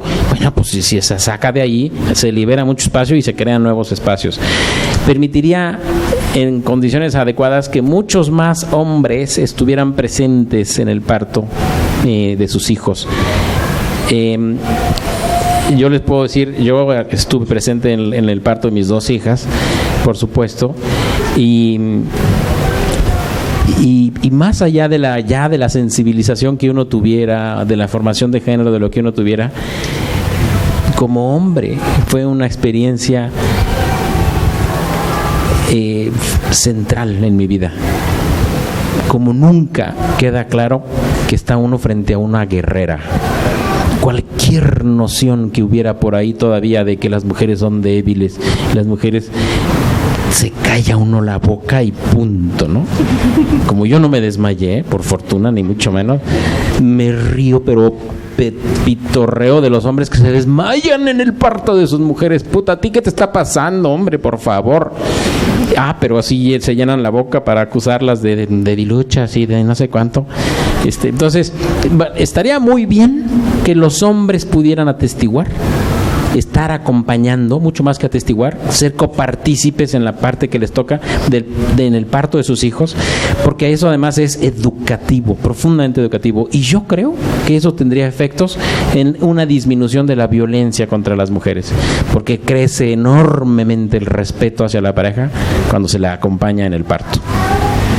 Entonces, una estrategia que saque el parto del hospital tendría efectos en un montón de lados. Bueno, buenas noches. Mi nombre es Ariel Miranda. Yo soy médico veterinario zootecnista. Y pues mi opinión sobre este tema es que no olvidemos que somos seres vivos. Mis pacientes han sido vacas, gatos, perros, y a ellos nadie les enseñamos cómo van a nacer. Nadie les estamos diciendo, ya es hora, córrele, ya vamos a atenderte, te vamos a anestesiar. Aguántate, nunca, exactamente. No magulles, sí, no, ellos sabemos, por naturaleza es algo que se va a saber, que como dijeron aquí, yo no he sido mamá, pero las que han sido mamás dicen, ya sabemos cuándo va a ser o que ya van a ser. Entonces sí estaría bien recordar eso, que somos seres vivos, somos un ser que por miles de años ya trae un aprendizaje. Bueno, ese era mi punto.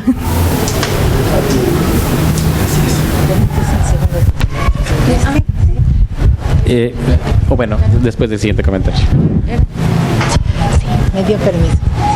Doctor, únicamente recordando todo esto, hace 70 años yo nací por medio de una partera, porque en aquellos tiempos sí había un médico que vigilaba a la partera, pero la partera llegaba y hacía su trabajo y dejaba al chamaco y ahí nos vemos. Todo muy bien. Actualmente yo veo la televisión y hay un programa, me parece que es en Inglaterra, donde las mujeres son atendidas en un lugar especial por mujeres, por puras mujeres, puras parteras. Y se supone que está el papá, llega toda la familia inclusive a ver los partos y todos felices y contentos. Y aquí, imagínese usted una mujer que va a parir por primera vez, solita en el hospital, con todos esos ogros encima de uno. ¡Wow! ¡Qué susto! Gracias.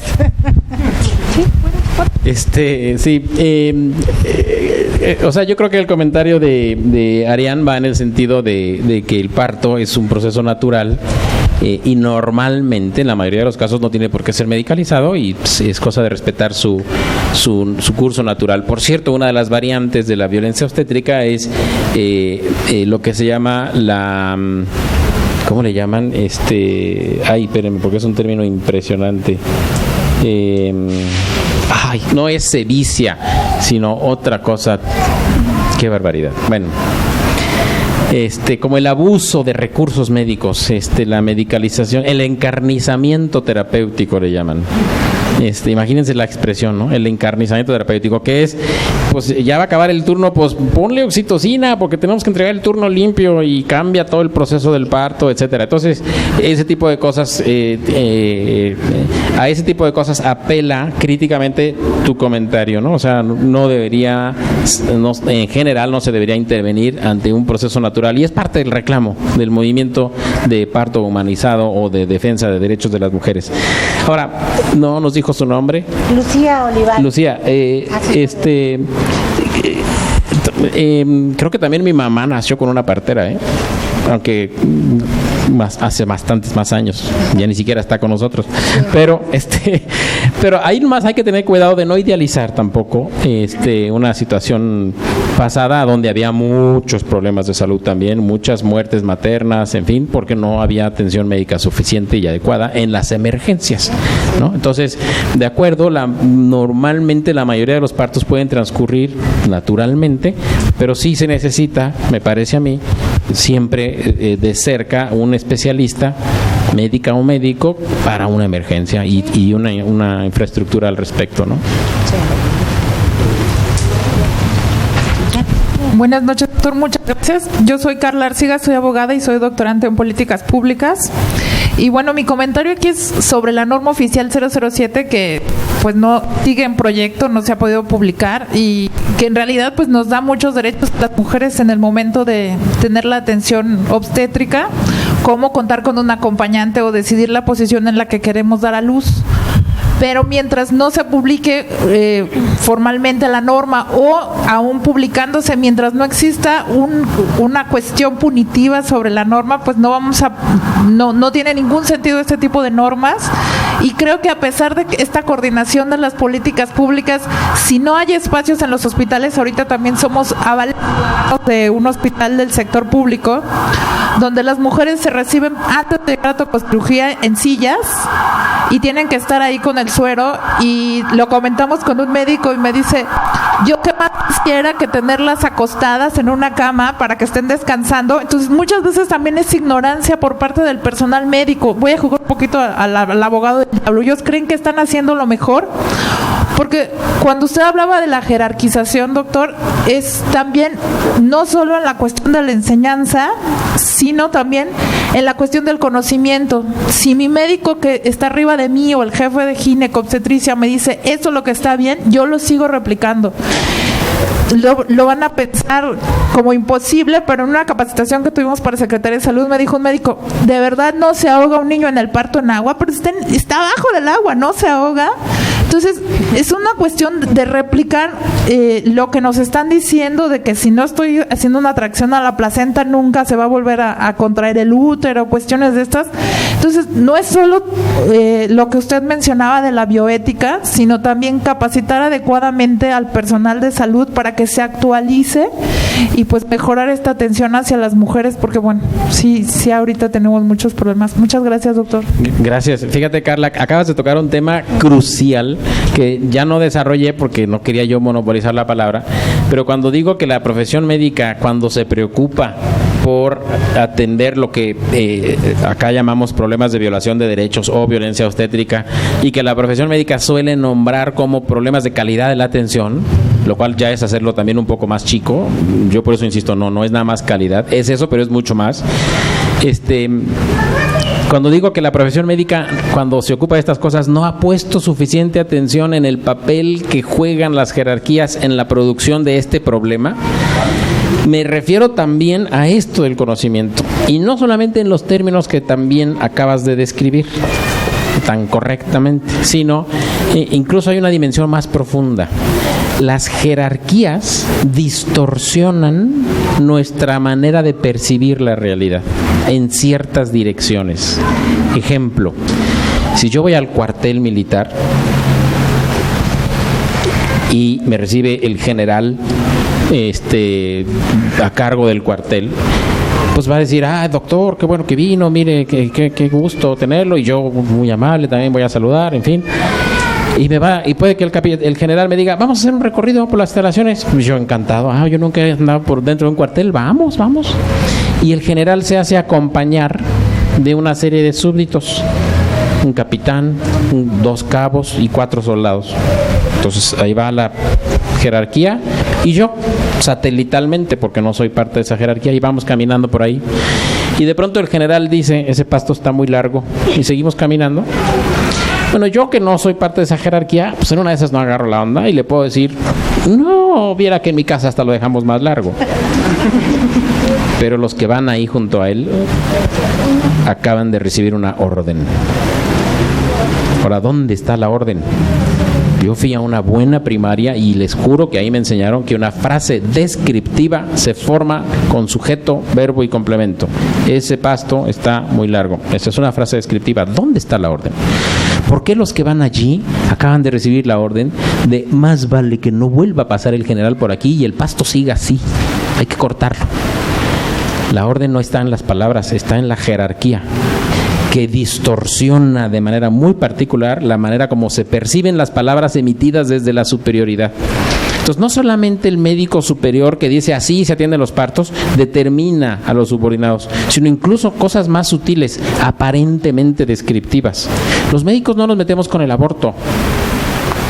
¿Eso fue una frase descriptiva o ya fue un mandato porque fue dicho por quien fue dicho? ¿Me explico? Entonces, ese tipo de cosas son las que digo, no hemos puesto suficiente atención al papel que juega la jerarquía en la producción del tipo promedio de médico que tenemos en esta sociedad. Abundando a lo que señalabas. Bueno, yo soy Isabel Hernández, soy ya Montessori, licenciada en Educación Preescolar y bueno, también estoy aquí aunando esfuerzos por eliminar un poquito lo que es violencia obstétrica y promover mucho los derechos del parto y del embarazo. Yo creo que, como dice Ligia, si fraccionamos y vemos a quién le toca, quién tiene la culpa, difícilmente vamos a poder avanzar en este sentido. Y también hablamos, bueno, es que las mujeres tienen que empoderarse para hacer valer sus derechos, pero ¿quién le va a dar a esas mujeres las herramientas para empoderarse? Crianza y educación van de la mano. Si nosotros pensamos que madres que fueron violentadas van a educar a sus hijas para no serlo, pues por ahí no va. Si pensamos que se lo vamos a dejar al sistema educativo con docentes que también tuvieron su historia de violencia durante el embarazo y el parto, tampoco. Pero una idea muy romántica mía es, si unimos esfuerzos y buscamos que alguna política educativa diga, bueno, vamos a dejar que, así como los jóvenes traen ya el chip de los derechos de mi sexualidad, también meter en el sistema educativo mis derechos reproductivos, y no solo de las mujeres, sino de hombres y mujeres, para que vivan la experiencia de los dos estar embarazados y los dos parir, ¿no? Y a lo mejor tener la experiencia tan hermosa que tú tuviste y que tuvo mi esposo. Pero ¿en manos de quién? No de los docentes. Tendría que existir un grupo de profesionales que vayan a las escuelas a dar este tipo de clases. Entonces, vamos a crear una generación de jovencitas que cuando llegue el momento de estar embarazados no van a permitir la violencia durante su embarazo, ni del novio, ni del médico, ni de la madre que le diga todo lo que le puede decir la mamá. Y en el parto va a pasar lo mismo que a lo mejor pasó en la experiencia que manejabas con tu ojo, ¿no? Porque a mí me dijo mi doctora que de muchos años, el día que yo le dije quiero parto en agua o quiero un parto humanizado, no, claro que no. Mira, yo trabajo de esta manera, te cedo y cuando tú despiertes ya tienes a tu chiquillo. Me pongo mi música, yo trabajo y también tú va a ser mucho mejor para ti. Una cesárea es lo mejor. Y desde la primera consulta me vendió la idea del parto. Vengo de una familia en la que somos 3 mujeres. Mis 2 hermanas, las 2 tuvieron cesárea y como me comentaron mucho, las 2 encantadas con su cesárea cuando realmente fueron muy violentadas. Y mi mamá, a ver, ¿qué ideas románticas y hippies tienes? Ve a tus hermanas. Afortunadamente, durante mi formación de guía, tuve la experiencia de tener como maestra a Yolanda Echeveste. Entonces, yo tenía muy claro lo que yo tenía. Entonces, no importó lo que dijo mi mamá, mi hermana mayor, mi hermana menor, mi ginecólogo. Vengo de una familia, mi familia política política está plagada de médicos y todos me programaban cesárea. Entonces ya no importa, pero sí necesitamos meterlo en el sistema educativo, pero no por los maestros, sino por personas especialistas que tienen que entrar al sistema educativo. Creo que sería una solución, se me ocurre. Buenas noches. ¿Sí? Mi nombre es Rebeca Robles Lugo, yo soy médico de familia con la especialidad de medicina de familia, y es cierto la desestructuración que ha existido con las diversas especialidades de la familia.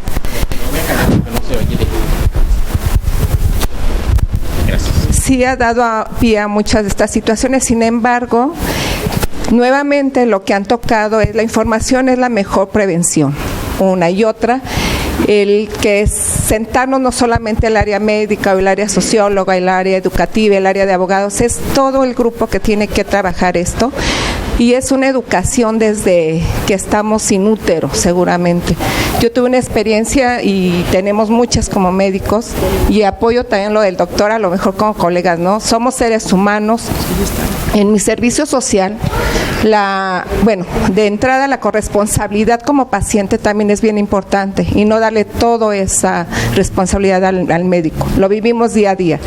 En el servicio social yo tuve una experiencia muy marcada, una jovencita de 13 años, que a mí me llamaban para ir a una comunidad de media hora de camino, 1 hora, porque estaba sangrando y dolor abdominal. Mi primera lógica fue inicio de vida de menarca, de sangrado, ¿no? Su primer sangrado. Era 6 de la tarde, día lluvioso, le comentó a la tía, tráemela, pensando en que fuera un problema de este tipo, ¿no? Me la llevan a caballo, la acuesto en la mesa de exploración, embarazada la chica. ¿Dónde estaba la mamá? ¿Dónde estaban las tías? ¿Dónde estaba quién? ¿Sí? Hago la exploración vaginal, 7 de dilatación, una comunidad a 1:30 del primer hospital. Procedo a la atención del parto, y la mamá pues enojada, regañando a esta chica o niña, porque 13 años. La saco porque digo, bueno, ¿cómo no se dio cuenta la mamá de un embarazo de 9 meses? Atiendo el parto, ya en la plática con ellos. Es parte de lo que quiero enfocar, de lo que decía el doctor, esa corresponsabilidad, esa responsabilidad. La atención actual y la medicina ha llegado ya a los mayores lugares, y como prestadores de servicio social vivimos unas situaciones de verdad fuertes, pero afortunadamente pues bueno, las vamos sacando a flote. ¿Qué tanto ha favorecido también ahorita lo que comentaba usted? Demandas tras demandas, y el área más demandada es el área de ginecología.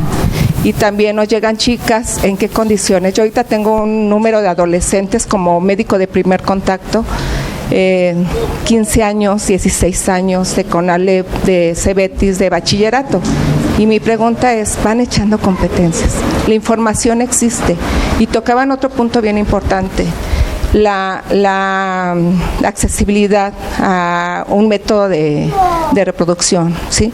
La sexualidad la estamos viendo a muy temprana edad ahorita, y es esa información. En algún foro que estuve con la ginecóloga, que ahorita es la presidenta del Colegio de Ginecobstetricia en México, decía, y estaba siendo atacada, ¿por qué estás informando de métodos de planificación? Es como si le dijeras a la niña, ve y ten relaciones.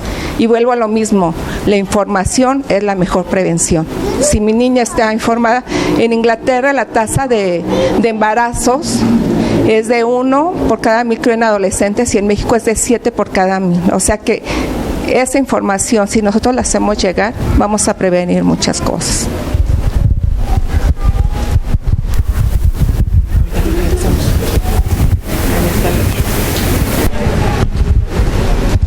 Sí, Isabel, importantísimo lo que dices, además me encanta la pasión con la que lo dices, en eso nos identificamos.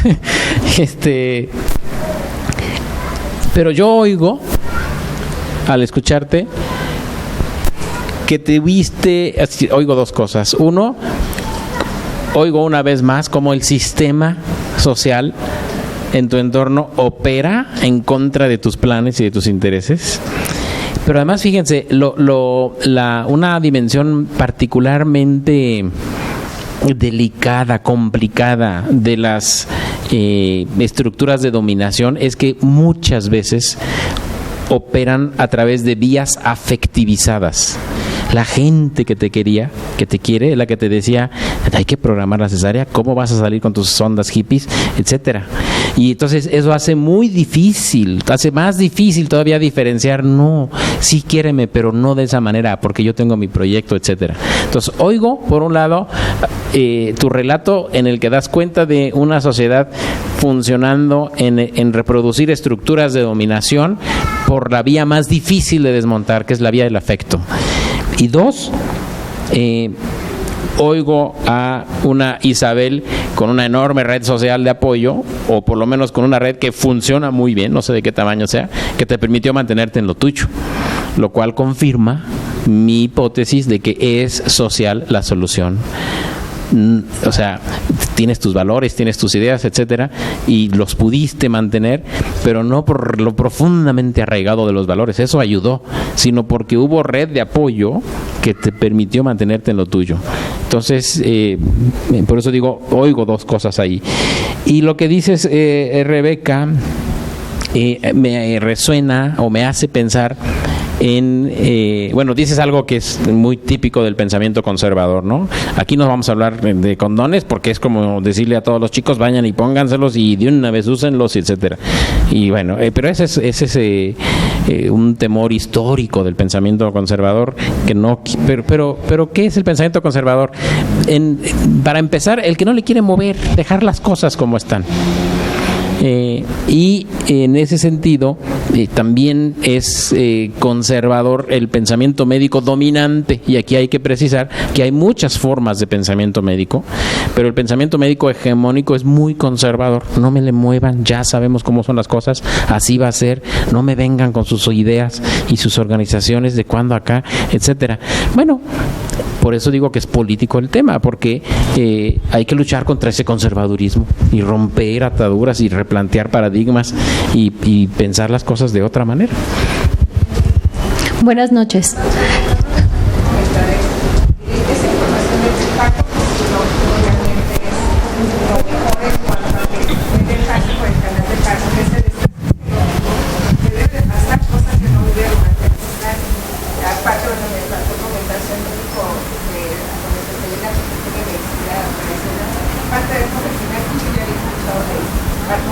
Tengo pacientes que han hecho parto. Y se comenta que también es muy arreglada la situación de que lo que comentaba de ella, que en el aspecto de que ya no se van programadas para la cesárea, aunque se les proponga y se les dé los beneficios de un trabajo de parto. Bueno, antes de terminar, solamente había dos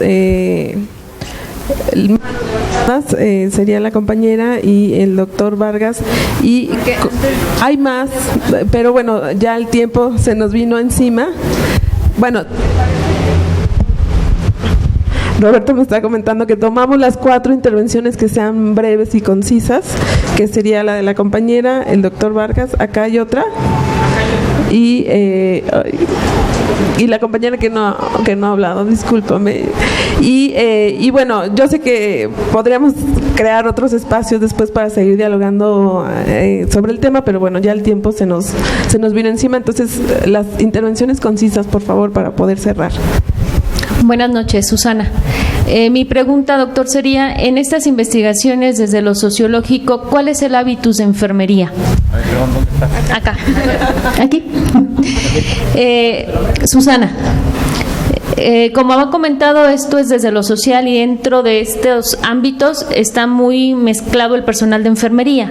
¿Cuál es el hábitus del personal de enfermería que también es sumamente agresivo con las mujeres al momento de estar en el trabajo de parto? Carla. ¿Todas seguidas? Sí, acá y luego acá y luego acá. Gracias. Bueno, solo una idea que quiero comentar. En algunas regiones de Brasil y de Argentina empezaron hace unos años a hacer muchos más filtros y a hacer muchos más selectivos en los que aspiraban a hacer una especialidad de ginecobstetricia, y empiezan a dar algunos resultados, incluso en casos hasta con psicoanálisis, ¿no? ¿Por qué quiere ser ginecólogo? ¿O por qué quiere ser ginecóloga? Que ahí también hay otra parte muy oscura. Incluso van más allá ahora, las dulas. ¿Por qué quiere ser dula? Porque también se ha empezado a ver mucha coerción ejercida por las dulas, por enfermería, incluso por parteras. Entonces están empezando a ser mucho más selectivos, y eso sí creo que es algo que se puede hacer ya, sin demasiadas decisiones de mucha gente, ¿no? Bueno, buenas noches, mi nombre es Juani, vengo de la Asociación de Mujeres Aliadas, soy enfermera y partera profesional egresada de la Escuela de Partería de Mujeres Aliadas. Y bueno, escuchando todo quisiera ahora sí que alargarme un poquito más, pero creo que pues ya no hay mucho tiempo. Pero sí, realmente todas estas ideas son muy buenas, sería muy bueno cambiar esto. ¿Por qué? Porque realmente un parto humanizado que nosotros practicamos, el parto humanizado en Mujeres Aliadas, la verdad, el parto humanizado es algo que cambia la vida de la mujer, la vida de la pareja, la vida del bebé. Y he tenido experiencias también en hospital y realmente, o sea, es algo para mí traumático. Yo siempre les decía en la escuela cuando estuve haciendo mis prácticas, no me manden a hospital, por favor, no me gusta ver tanta violencia, tanta intervención que realmente es algo natural que la mujer debe de vivir. Pero realmente el parto humanizado, el parto natural es lo mejor que una mujer puede vivir. Y la verdad, la semblanza de la mujer que tuvo parto humanizado y la mujer que tuvo parto en el hospital, totalmente diferente. Entonces yo creo que hay mucho que hacer, es un trabajo de todos los que tenemos esta idea, y yo creo que una tarea para todos es seguir luchando porque se defiende este derecho para las mujeres, porque es lo más maravilloso para cada uno, ¿sí?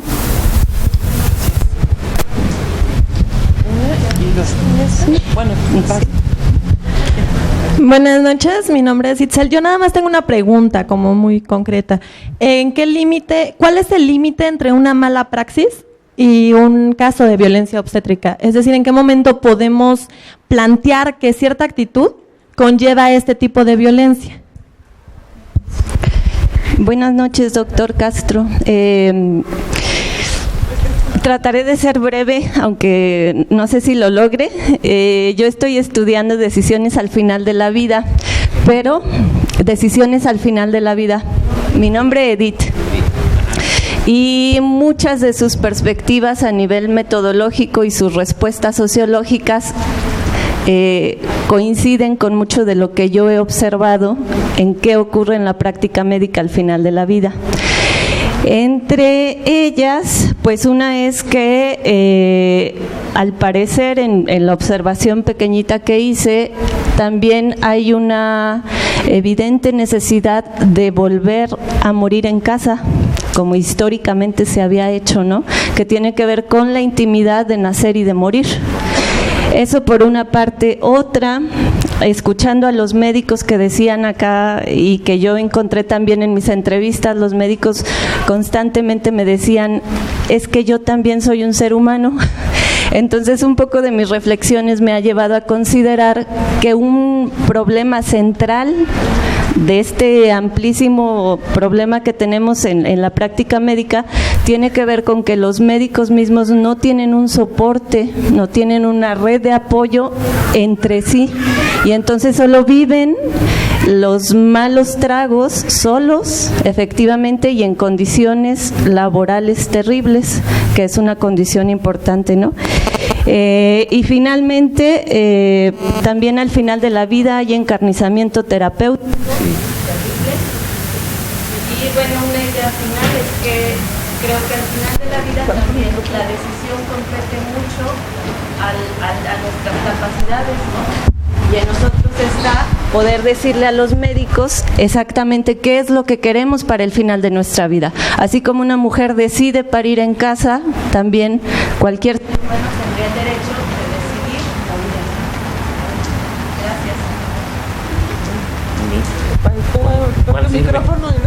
vida. Bueno, ahí te parece que esta sirve. Entonces, con esta terminaríamos. A ver, muy bien. Bueno, pues yo estoy encantado con la calidad del intercambio que hemos tenido aquí. Susana, decías cuál es el hábitus de la enfermera o de la enfermería. O sea, no se puede describir así o definir así teóricamente. Sí sabemos que hay que son a veces muy autoritarias también, pero también la enfermería es una profesión subordinada a la profesión médica. Entonces mi respuesta es, habría que estudiarlo con más detalle, con más calma, pero sí es cierto que está documentado, nosotros lo hemos documentado, como muchas veces son perfectamente instrumentales en la implementación de actos de abuso o de autoritarismo sobre las mujeres, y habría que explicarlo en términos de cómo han sido entrenadas o incorporadas al sistema de salud, pero no tengo una respuesta definitiva. De acuerdo en que ser más selectivo podría tal vez ayudar, como dice Juan Carlos. El límite entre la mala práctica y la violencia obstétrica, otra vez, es muy difícil dar una respuesta así de formal, así de abstracta. Es mejor analizar caso por caso. Es decir, hay una serie de conductas que claramente son no solamente mala práctica, son violación de derechos, como las burlas a las mujeres o la toma de decisiones que se pueden consultar y no se consultan, etcétera. Pero no es tan fácil establecer un límite porque cada caso varía dependiendo del curso que tomó la situación, en fin. Entonces no hay una respuesta así de clara y tajante. Y Edith, en efecto, hay un movimiento por volver a morir en casa, es decir, regresar a la casa a morir,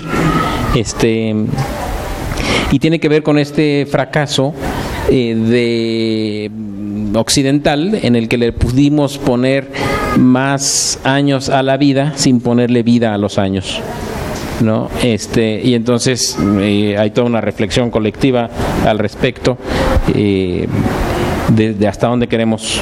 Incluso hay leyes como esta que está en el Distrito Federal, donde uno puede elegir en pleno uso de sus facultades hasta dónde yo quiero, cuando ya esté en una situación al final, hasta dónde quiero que intervenga la medicina y dónde ya me dejan en paz, ¿no? Y dijiste algo importante, los médicos no tienen soporte, están solo el que tienen entre sí, y en efecto ese es un problema. El problema es que la profesión médica es una profesión muy cerrada, que tiene que ver con diversas razones históricas, pero no me lo tomes personal, pero es una profesión muy pagada de sí misma en ese sentido, y lo que necesitan es abrirse a ver sociólogos, qué tienen que enseñarnos, psicólogos, ustedes qué podrían aportar, dulas, en qué podemos aprender aquí, y abrirse un poco, efectivamente. Pero abrir eso va a costar, o es todo un proyecto también no es nada más de buena voluntad, pero si hay aliados va a ser más fácil, eso sí. Bueno, yo terminaría diciendo, agradeciéndoles, me parece fundamental que haya espacios para este tipo de intercambios que son padrísimos.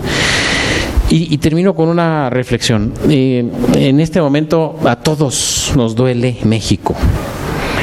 Que haya espacios como este, donde podamos reflexionar sobre un problema en particular. Hoy fue violencia obstétrica. ¿Qué hacemos para pararlo? ¿Dónde necesitamos cambiar? ¿Qué podemos impulsar? ¿Cómo levantamos la voz? ¿Cómo frenamos eso? Pero mañana puede ser el problema del agua, y luego el de la basura, y luego el de la mala distribución del ingreso, lo que sea. Que haya esto, para mí es la esperanza, exactamente, porque estamos vivos, no estamos avasallados, más allá de que la realidad nos aplaste a veces y nos duela en el alma muchas cosas que pasan en este país. Estamos vivos, veámonos, celebrémonos, qué maravilla, mantengámonos así, nada más.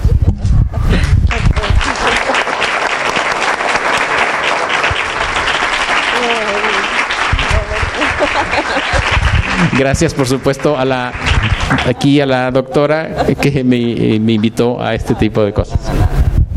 Bueno. Sí, perdón. Sí. Un correo es rcastro. Y también tu libro. Ay, se me olvidó el comercial, hombre. rcastro@correo.crim.unam.mx. rcastro@correo.crim.unam.mx. Y antes de fin de año va a salir un libro mío que se llama Sociología de la práctica médica autoritaria. : violencia obstétrica, anticoncepción inducida y violación de derechos. Va a salir publicado por el CRIM, así que estén atentos. Perfecto, pues no nos queda nada más que agradecer la presencia de todos ustedes por este diálogo tan provechoso y bueno, entregarle formalmente la constancia a nuestro distinguido conversador y gran investigador que es el doctor Roberto Castro. Muchas gracias y gracias a ustedes y bueno, ahí hay un cafecito, galletas, un poco de fruta que podemos compartir. Gracias.